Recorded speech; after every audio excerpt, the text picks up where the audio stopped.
O Egito é um país de um único rio. O Nilo o percorre serenamente, gerando margens verdes cercadas por enormes desertos. É o maior oásis no maior deserto do mundo.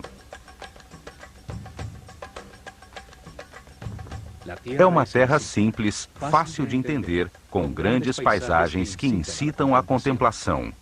Qualquer ponto do horizonte faz pensar na imensidão. O Egito é um país de um Deus único.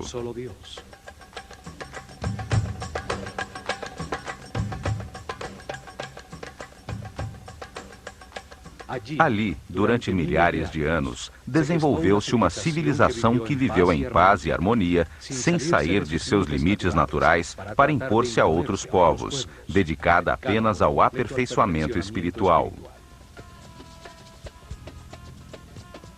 A imagem que se tem dessa civilização mostra apenas a luz de seus sucessos. A sua linguagem escrita permaneceu incompreendida durante milênios. Decodificou-se apenas seu nível mais básico, o dos símbolos, que representam os sons da linguagem. Há níveis superiores, com símbolos que transmitem conceitos e não sons. Estes ainda não foram decifrados. As traduções se baseiam apenas na parte fonética, ou, na melhor das hipóteses, são interpretadas segundo as crenças dos tradutores. Os que creem que eles eram bárbaros primitivos chegam a um tipo de interpretação, e os que acreditam que eram uma civilização avançada baseada no espiritual, possuidora de tecnologias incompreendidas, chegam a resultados totalmente diferentes. Os acadêmicos religiosos cresceram influenciados pela imagem que o Alcorão e a Bíblia projetam dos egípcios, como um povo déspota, adorador de muitos deuses. Por esta razão, cristãos, judeus e muçulmanos não puderam reconhecer que o Egito foi uma das fontes que alimentou as raízes de seus próprios credos.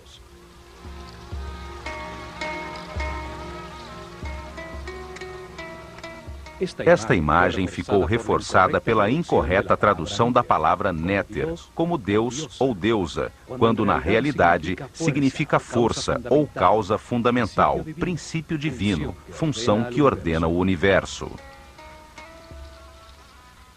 Os néters personificam atributos de Deus. Foram uma maneira simples de explicar ao povo que o único Deus responsável pela criação tem diferentes características. Não quer dizer que sejam múltiplos deuses. Um único homem pode ser um mestre, um pai e, ao mesmo tempo, um marido, sem ter que ser várias pessoas. São características diferentes de um único ser.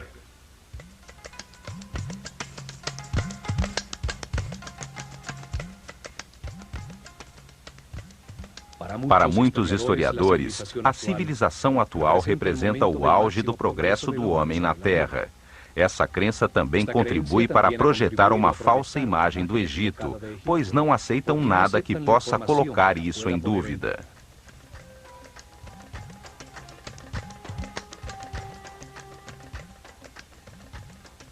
Aceitam apenas parcialmente os documentos cronológicos de governantes egípcios que chegaram a nossos dias, invalidando os registros anteriores ao rei Menes, alegando que apenas essa parte é um mito. Os acadêmicos racionalistas contribuíram também para falsear a história egípcia, ao não aceitar a existência da ciência e filosofia antes da civilização grega, apesar dos grandes pensadores e matemáticos gregos terem encontrado respostas no Egito. Tudo isso projetou uma imagem enganosa da cultura egípcia. São vistos com preconceito, como um povo primitivo e inferior ao mundo moderno civilizado, cuja única qualidade foi construir alguns templos e túmulos para seus faraós, muito grandes e resistentes à passagem do tempo.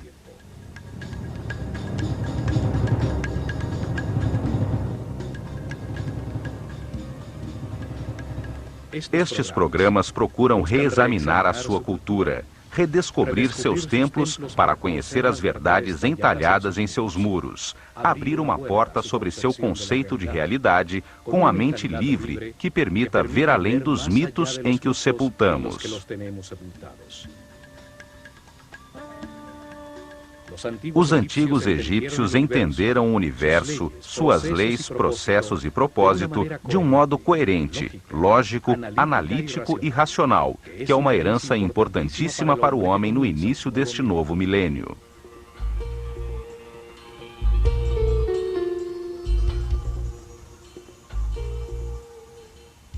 Novas informações começam a surgir. Estudiosos, cientistas e técnicos estão encontrando provas dos incríveis avanços tecnológicos, da precisão absoluta de suas construções, da escala de seus projetos.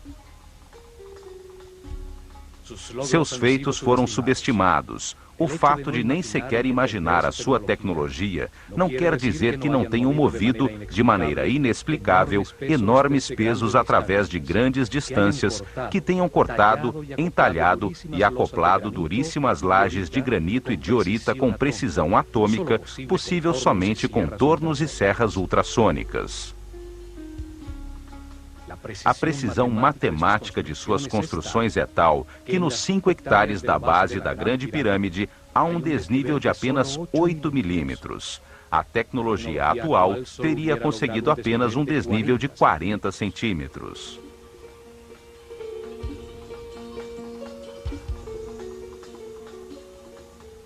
Seu sistema de medida, baseado no homem, deixou a constância exata das medidas do planeta e dos movimentos do sistema solar na galáxia. Informações importantíssimas a respeito dos ciclos cósmicos que determinam cataclismos periódicos não podem ficar relegadas ao mito.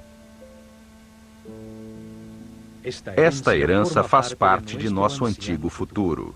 O que foi encontrado até agora mostra de maneira evidente que manipularam conhecimentos avançadíssimos em todos os campos das ciências, arte, filosofia e religião.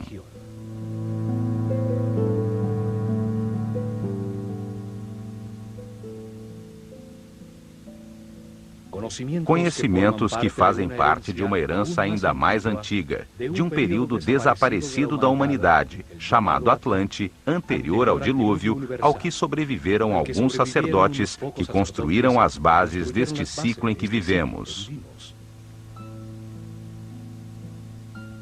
A humanidade teve grande desenvolvimento na Terra. Alguns sacerdotes cientistas, prevendo a catástrofe, prepararam-se para sobreviver a ela. A eles se deve a aparição súbita, sem nenhum período de evolução, de todos os conhecimentos egípcios. Esses sábios estruturaram uma fechada casta sacerdotal. Se organizaram em templos para que os seus sucessores guiassem o povo num processo de aperfeiçoamento espiritual que perduraria milhares de anos. Chamaram-se sacerdotes da escola de mistérios do olho de Horus, depositários do conhecimento. A sua visão da vida na Terra como um processo de aperfeiçoamento espiritual, transformando um homem quase animal em super-homem, determinou o caminho dos egípcios. Sua maneira de entender o progresso como uma evolução dos conhecimentos sobre o universo não tem parâmetro para o homem ocidental, que vê o progresso como aquisição de confortos materiais. A escola de mistérios acelerou o processo evolutivo de uma série de iniciados que receberam dados para entender o mundo dual em que vivemos, de contrastes extremos, de luz e escuridão, de medo e amor. Dessa maneira, entenderam que nas diversas vidas experimenta-se na própria pele esses extremos, como resultado das decisões tomadas livremente, o que permite comparar e encontrar a verdade.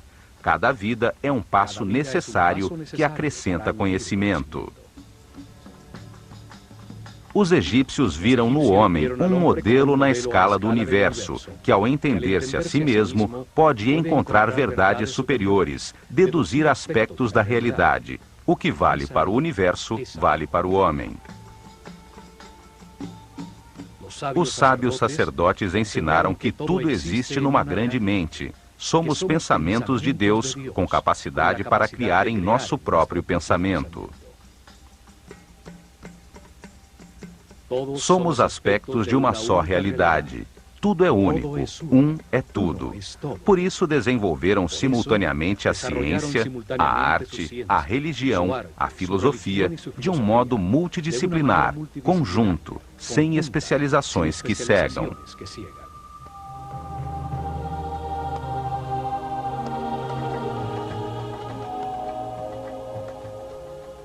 Viram a criação como o ato consciente de um único Deus. Estudaram a si mesmos à procura dele, descobrindo que tem muitas características, as que deram nome e símbolo, para poder comunicar-se com clareza.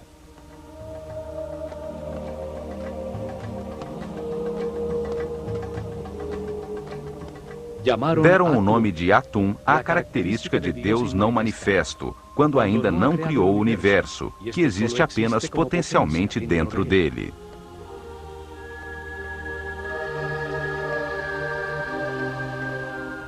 Deram o nome de Ptah à característica criadora de Deus, que ao manifestar a sua vontade, dá lugar ao universo.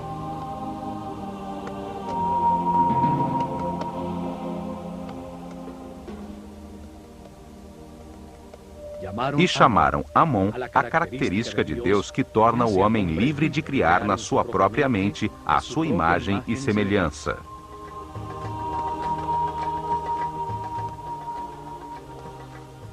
Com esse conceito, deram lugar à flor da vida, os movimentos sagrados de Deus que veremos neste programa ao visitar o templo de Osirion em Abidos.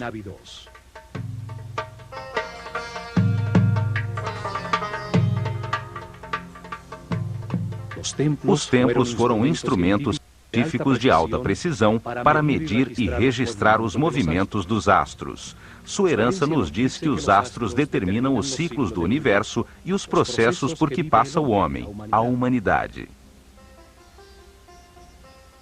Nos templos concentraram os conhecimentos que encontraram enquanto se estudavam a si mesmos, num processo dirigido de aperfeiçoamento espiritual. Ali desenvolveram simultaneamente as ciências, a arte, a religião e a filosofia, num único bloco dinâmico, pois acreditavam que nenhum aspecto da realidade estava separado de outro. Ao redor dos templos, dirigida por seres muito evoluídos espiritualmente, cresceu uma das civilizações mais incompreendidas e mais avançadas da Terra. Está na hora de recuperar a nossa herança.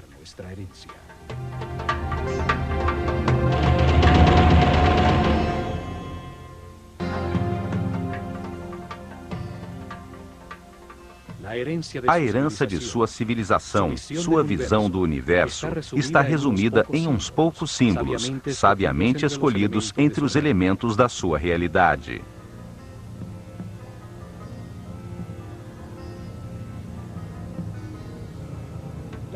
A utilização de uma imagem simbólica tem a vantagem de expressar um pensamento de uma maneira muito simples, além da linguagem, e seu significado poderá ser entendido milhares de anos depois de ter sido desenhado, pois a imagem de um falcão ou uma postura humana não mudam.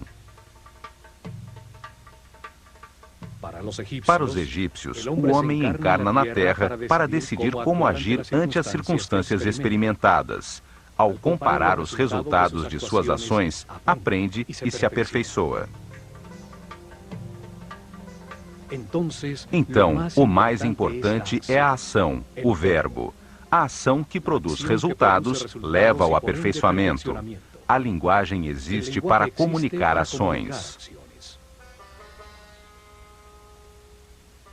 Cada parte do todo atua, realiza uma ação vital que produz resultados. Cada parte tem a forma de que precisa para agir da maneira que lhe corresponde. Os egípcios expressaram suas ideias através de 3 tipos de símbolos ou escritas. São chamadas de escrita hieroglífica, hierática ou demótica.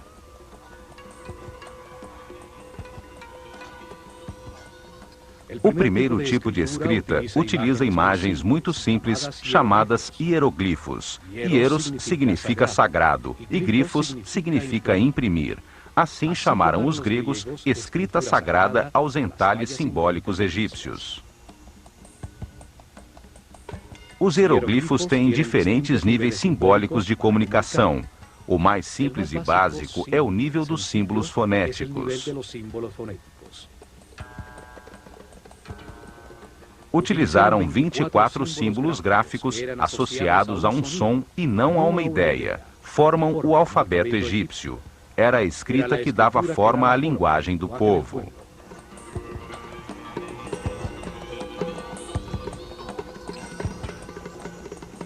São o primeiro alfabeto usado pelo homem, do qual se derivou o alfabeto fenício e, mais tarde, o alfabeto grego.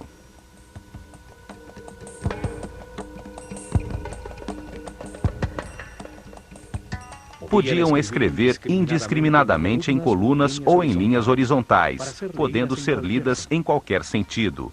As cabeças das figuras simbólicas olhavam na direção em que se começava a frase, marcando assim a direção da leitura. Durante milênios permaneceu indecifrada, até que em 1799, os expedicionários franceses, vindos com Napoleão, encontraram em Roseta, no Mediterrâneo, uma pedra de granito negro, escrita no final da civilização egípcia. Em péssimo estado, nenhuma das suas linhas estava completa. Conservava ainda 14 linhas escritas em hieroglifos, 32 linhas escritas em demótico e, o mais importante, 54 linhas em grego, uma escrita conhecida que indicava que esse texto traduzia as outras escritas. Um especialista em línguas, Jean-François Champollion, dedicou-se a estudar os textos da pedra. Descobriu que o egípcio antigo, assim como as escritas semíticas, usava apenas consoantes. As vogais eram acrescentadas na linguagem falada para dar uma forma gramatical. Em 1822, consegue resolver o mistério ao comparar os hieroglifos contidos em 2 cartuchos do texto, um dos quais constava também em uma lápide circular na ilha de Philae, ao lado da segunda pilastra do templo de Ísis, que se sabia conter o nome do faraó Ptolomeu VI. 2 cartuchos de hieroglifos com os nomes dos 2 últimos faraós egípcios, Ptolomeu e Cleópatra. Isso permitiu decodificar e identificar o alfabeto utilizado. O som que nesse momento produziam as palavras gregas em copto, uma linguagem usada por cristãos egípcios, serviu para aproximar-nos do som que se supõe tivesse a língua dos antigos egípcios.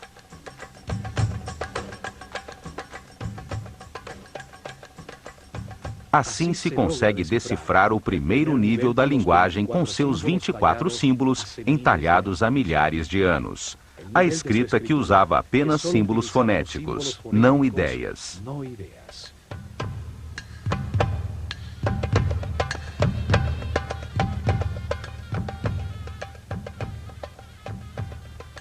Mas existe um nível mais alto de comunicação nessa mesma escrita hieroglífica. Além de 700 símbolos, belíssimas formas gráficas que desenham a realidade e evocam na mente ações e conceitos. A palavra convertida em imagem. Símbolos que imitam as formas da natureza, escolhidos pela ação que evocam na mente. Um pássaro evoca o voo, a liberdade. Caso seja um falcão, acrescenta a essa imagem a agudeza da visão.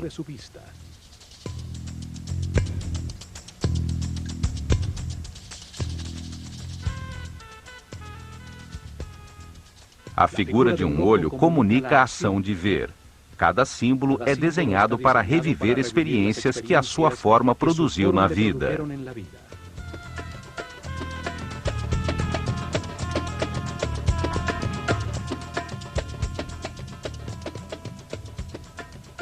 Usavam também partes facilmente reconhecíveis que fazem pensar em uma ação vital.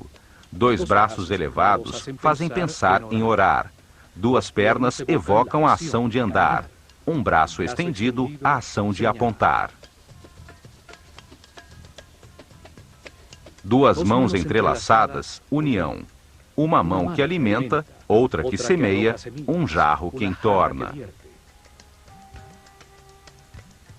Símbolos que retratam elementos fabricados pelo homem que, quando postos em ação, produzem um efeito. A ferramenta comunica o tipo de trabalho que se executa com ela. Um arado, um ancinho, uma rede. Além da escrita hieroglífica, existia outra forma de escrita, a hierática. Era utilizada apenas para comunicações oficiais e comerciais. A terceira forma de escrita existiu somente nos últimos anos da civilização, quando, por volta do ano 700 a.C., os escribas que copiavam os textos antigos simplificaram ainda mais os símbolos do hierático, até torná-lo quase uma taquigrafia.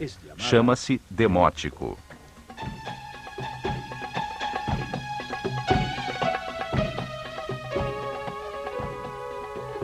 Novas interpretações estão surgindo, permitindo entender que os mitos e símbolos usados pelos egípcios são apenas uma forma fácil de comunicar conhecimentos e expressar conceitos sobre a realidade. Ao converter ideias em histórias, facilita-se a sua compreensão. Os sábios sabiam que dar informação sem a compreensão da mesma é um exercício inútil.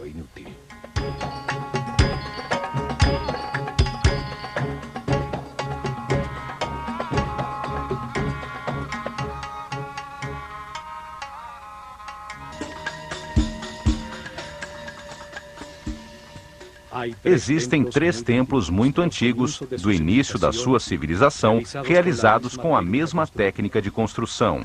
Tem o mesmo estilo arquitetônico, maciço e pesado, embora simples, que não foi utilizado novamente em todo o Egito.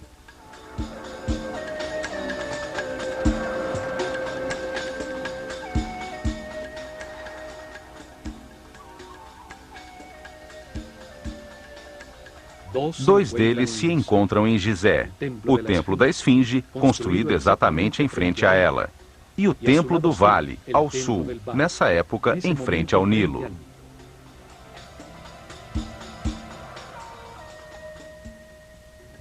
O terceiro é o maciço Osirion, construído em Abidos.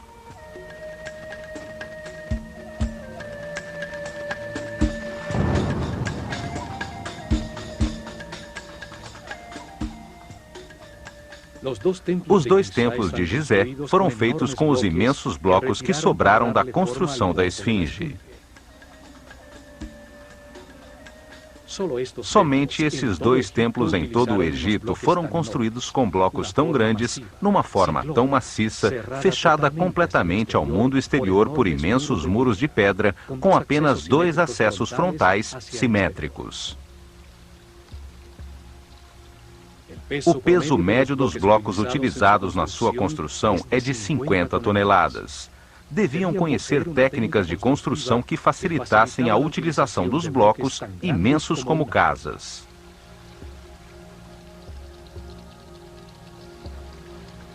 Não usaram blocos regulares. Eram todos diferentes, com seus lados cortados em diferentes ângulos, sobre os quais encaixavam de maneira exata e milimétrica os que colocavam por cima. Outra particularidade desses templos é que os blocos dos cantos estão cortados de modo especial. Cada um deles faz parte dos 2 muros, a fim de que toda a estrutura do edifício não tenha interrupções.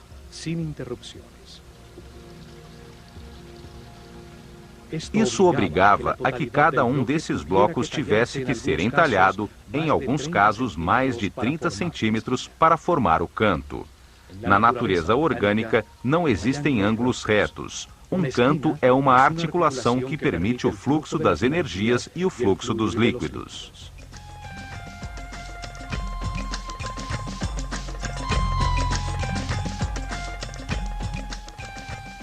Estes templos tinham um salão central, coberto com uma laje de pedra sustentada por gigantescas colunas simétricas, formando um grande terraço superior que dominava a planície.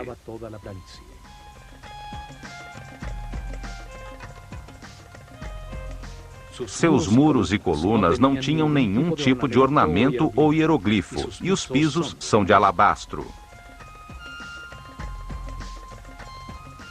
O salão era iluminado por clarabóias no teto de pedra, que deixavam entrar um foco de luz diretamente sobre as estátuas dos néters, similares a esta de Sekhmet no templo de Karnak. Estes templos foram utilizados desde o Zet-Tepe, o momento em que começou a nova era depois do dilúvio, em cerimônias iniciáticas dos sacerdotes da Escola de Mistérios do Olho de Horus.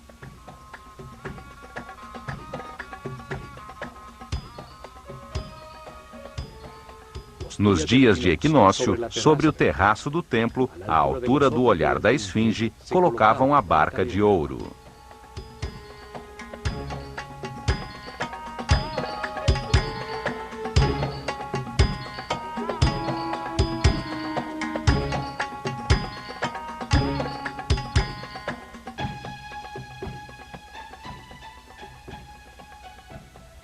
O símbolo do processo evolutivo do homem em seu caminho de reencarnações na Terra e do percurso do Sol no céu.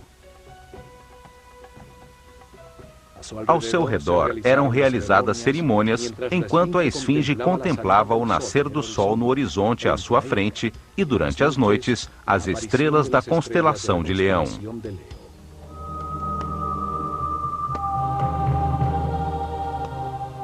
Existem 4 razões para que se diga que a esfinge e esses templos foram construídos pelo faraó Quefren.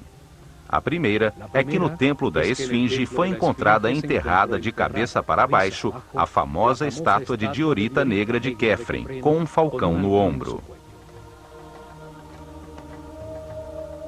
A segunda é que afirmam que a cara desta estátua é igualzinha ao rosto da esfinge. Achamos as suas feições muito diferentes das de Quefren. A terceira é que entre os braços da esfinge encontrou-se uma lousa entalhada por Tutmoses IV, que numa de suas linhas tem a sílaba Kef, apesar de na mesma lousa estar escrito que a esfinge estava nesse local desde o início dos tempos, o Zet-Tepe. A quarta é que por isso se atribui também a Quefren a construção da pirâmide central de Gizé, que tinha encostado à sua fachada um templo unido por um caminho coberto de 500 metros ao denominado Templo do Vale.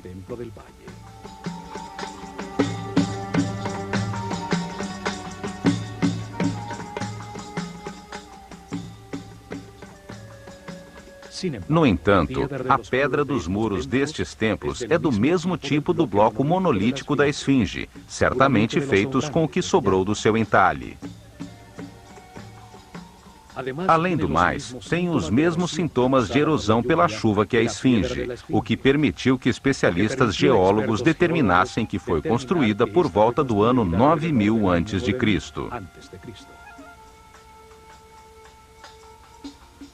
Certamente o faraó Quefren reformou o antigo templo, cobrindo pelos 2 lados os muros já deteriorados pela erosão com lousas de granito.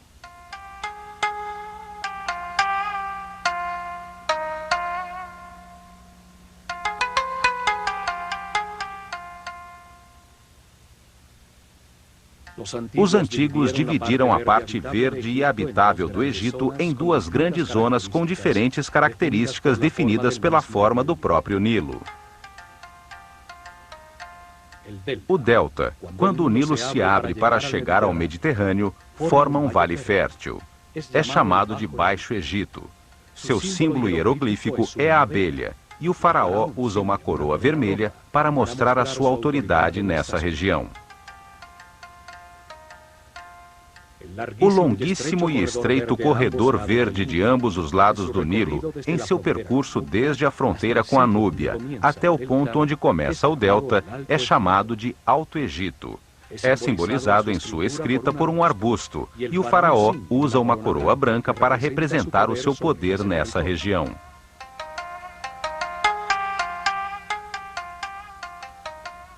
A história aceita do Egito começa com a unificação destas duas regiões sob uma só coroa branca e vermelha. Essa união foi conseguida pelo faraó Menes, fundador de Mênfis, localizada na confluência das duas regiões.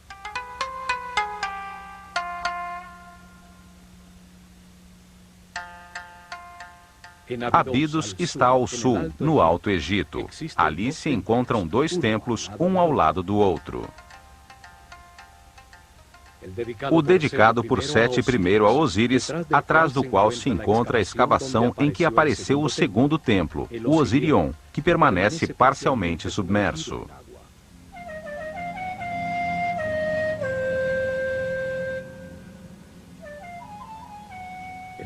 O nível freático impediu os trabalhos de restauração, pois a água fluía para dentro do templo mais rápido do que a capacidade das bombas para tirá-la. Estima-se que foi construído no alto de uma colina por volta do ano 9000 a.C., quando o nível freático e a superfície do Nilo estavam 10 metros abaixo. Foi o primeiro templo no Egito dedicado a explicar a vida como parte de um caminho de reencarnações sucessivas, permitindo adquirir dados sobre o universo, evoluindo da ignorância à sabedoria. Sua arquitetura maciça, sem nenhum tipo de hieroglifos, com lajes e pedras pesadíssimas e de corte imenso, é muito semelhante aos templos em frente à Esfinge. Enormes blocos irregulares, todos diferentes entre si, com cortes de assombrosa precisão, juntas de construção e exatidão de montagem.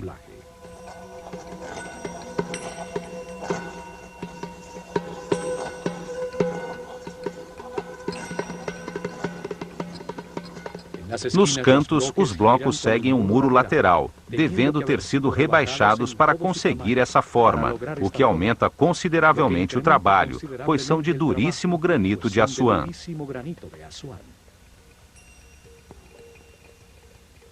Tudo isso implica numa técnica de construção desaparecida, numa época em que supostamente não existiam ferramentas que produzissem cortes tão precisos, movessem blocos tão pesados ou juntá-los com tanta exatidão.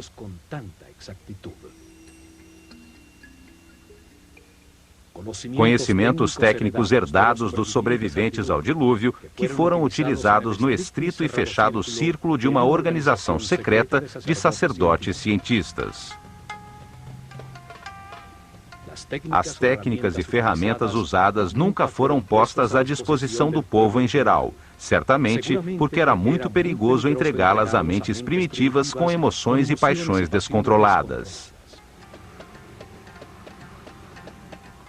Ou então, porque a única maneira de usá-las era estando em perfeita harmonia com o universo, por sua característica sônica ou psíquica, e não mecânica, como as desenvolvidas pelo homem atual. O templo tem uma forma retangular com uma plataforma rodeada de água, elevada no centro, a que se chegava por escadarias dos dois lados, dificilmente visíveis atualmente por causa da água. Sua forma simboliza o montículo original que emergiu quando as águas baixaram depois do dilúvio, onde os sábios desembarcaram para começar a nova civilização do Egito. Este templo foi construído para comemorar o Zep-Tepi, o tempo para dar início a uma nova civilização, dedicada ao aperfeiçoamento espiritual. 10 maciças colunas de pedra, cada uma feita num só bloco de granito vermelho, com um peso superior a 100 toneladas, sustentavam pesados pórticos, sobre os quais se apoiava um teto de pedra. Ao redor do canal, 16 santuários albergaram em seu tempo símbolos sagrados. Hoje se encontram submersos em água estagnada.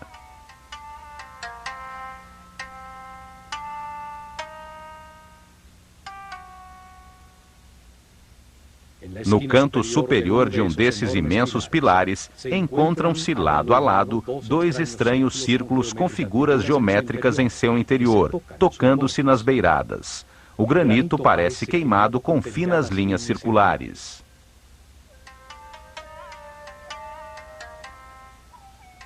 Trata-se da flor da vida, um símbolo de geometria sagrada egípcia que mostra os movimentos iniciais de Deus para criar o universo.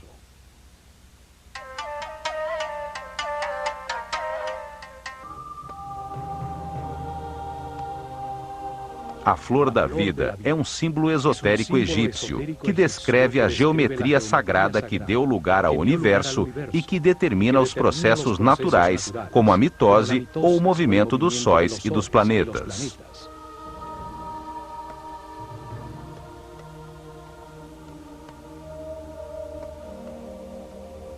Uma forma que conceitua a vida como um processo no tempo. A forma que contém os ritmos, as horas, os dias, os meses, os movimentos dos corpos celestes, durante os quais a ideia toma forma, a semente germina.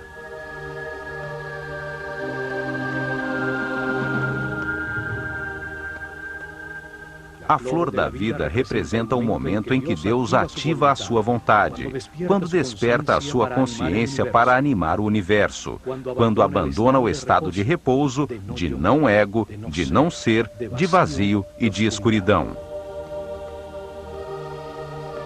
É o momento em que Atum-Ra, o Deus não manifesto, se transforma em Ptah, o Deus criador do que existe. O Fiat Lux, o momento em que nasce a flor da vida e tudo inicia a sua primeira volta. Para os egípcios, os movimentos de Deus começam num ponto conceitual, o olho de Horus, de onde surge a flor da vida, cujo fruto é o universo, a criação.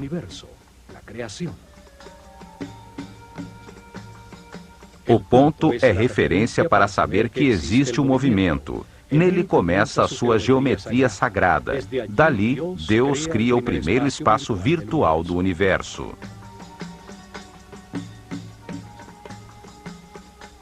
Faz isso projetando-se para fora, como um ponto que avança repetindo-se, formando uma linha reta, a forma masculina. É o Deus Pai que manifesta sua energia e sabedoria.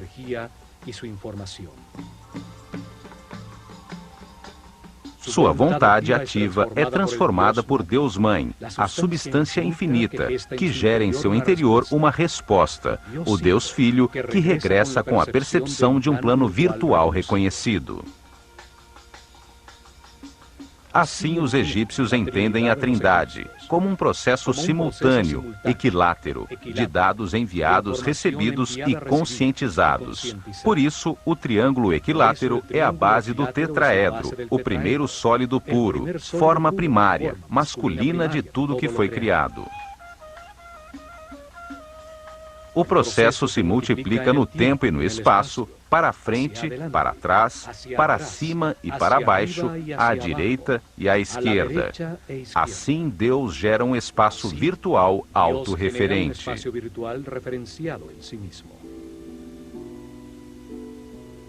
Simultaneamente, ao girar esse volume percebido ao redor do ponto de partida, constrói-se o princípio feminino, a esfera. Um espaço passivo, sem tensões, com todos os seus pontos ligados ao centro, ao olho de Horus. A esfera é a placenta que contém tudo, a substância de todas as formas e volumes. É uma expressão de unidade, de totalidade e de integridade. Nenhum dos pontos da superfície é mais importante que o outro, e chega-se a todos da mesma forma, desde o seu centro de força e energia que os origina.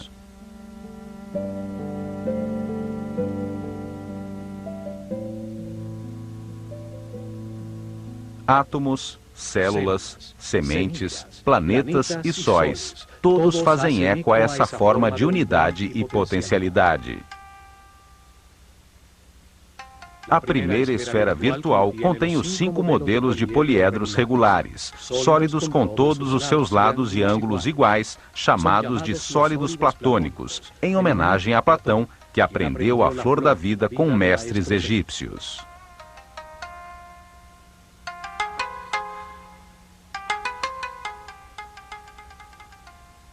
São a base, os tijolos com os quais todo o universo foi construído. Simbolizavam os 5 elementos da natureza: o fogo, a terra, o ar, o espírito ou éter e a água.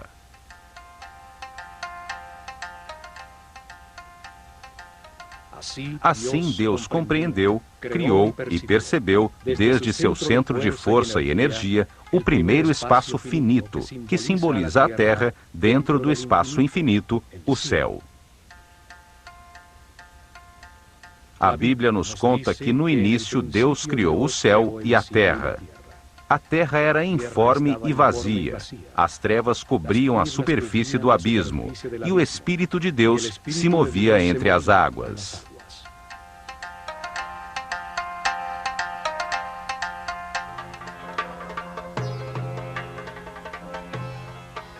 Realiza então o seu primeiro movimento, deslocando-se desde o centro da primeira esfera conhecida até chegar à sua margem, a membrana ou perímetro do espaço.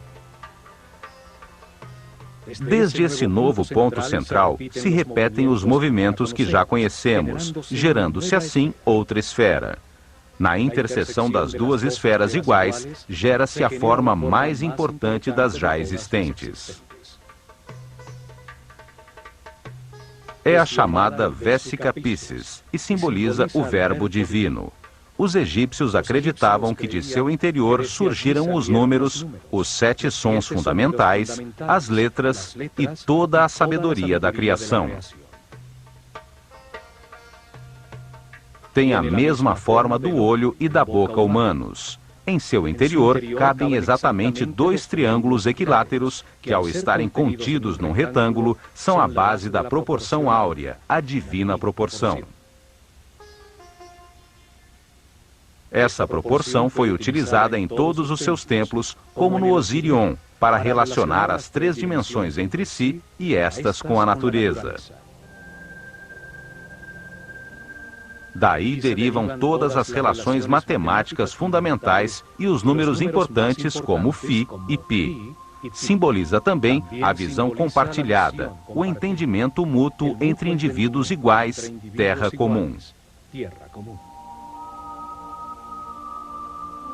O Vesica Piscis é o espaço compartilhado, a interseção entre a esfera inicial e a nova, gerada da sua borda.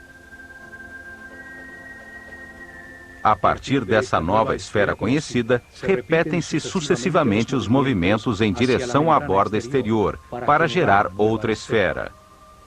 Cada uma delas é uma nova dimensão, um novo som na escala musical, uma nova cor na escala cromática.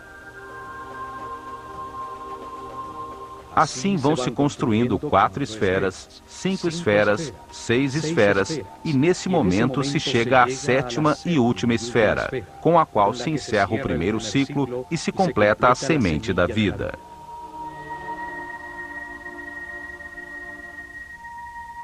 Sete esferas, 7 dias da criação, 7 notas musicais, 7 cores espectrais. O coração tem 7 capas de músculos, 7 chakras, 7 sistemas de glândulas endócrinas.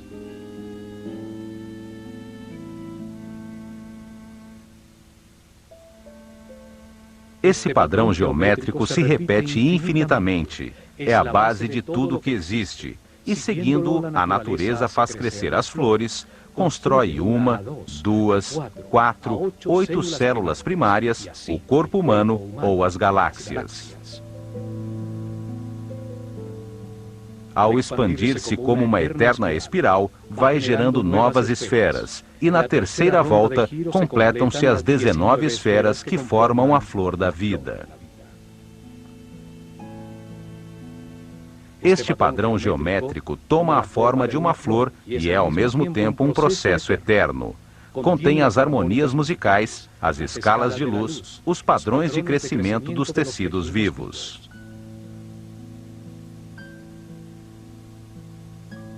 Cada esfera tem a mesma potência de desenvolvimento que a esfera original, dando assim à flor da vida lugar ao fruto da vida que gera sua própria flor. Cada esfera guarda em seu interior os 5 sólidos platônicos: a união da energia masculina e feminina, a reta e a curva, as 2 matrizes geométricas que são a base da realidade existente.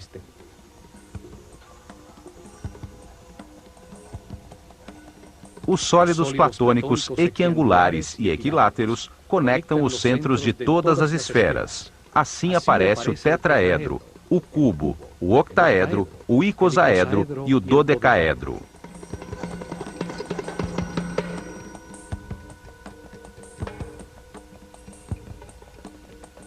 São símbolos da inseparável relação entre as partes e a totalidade. Formam um princípio de unidade para toda a geometria das formas existentes, apesar de sua diversidade. Padrões, formas e estruturas que existem na natureza, da menor partícula a expressões reconhecíveis ao olho humano até o imenso universo. Tudo segue um arquétipo geométrico que nos revela a natureza de cada forma.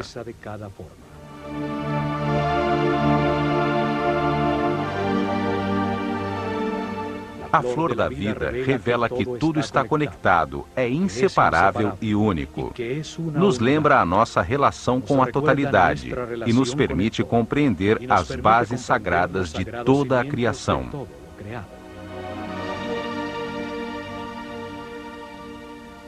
Com ela, os sacerdotes da escola de Horus ensinavam o respirar da totalidade, o que é Deus e como diversifica a sua consciência através da nossa vida.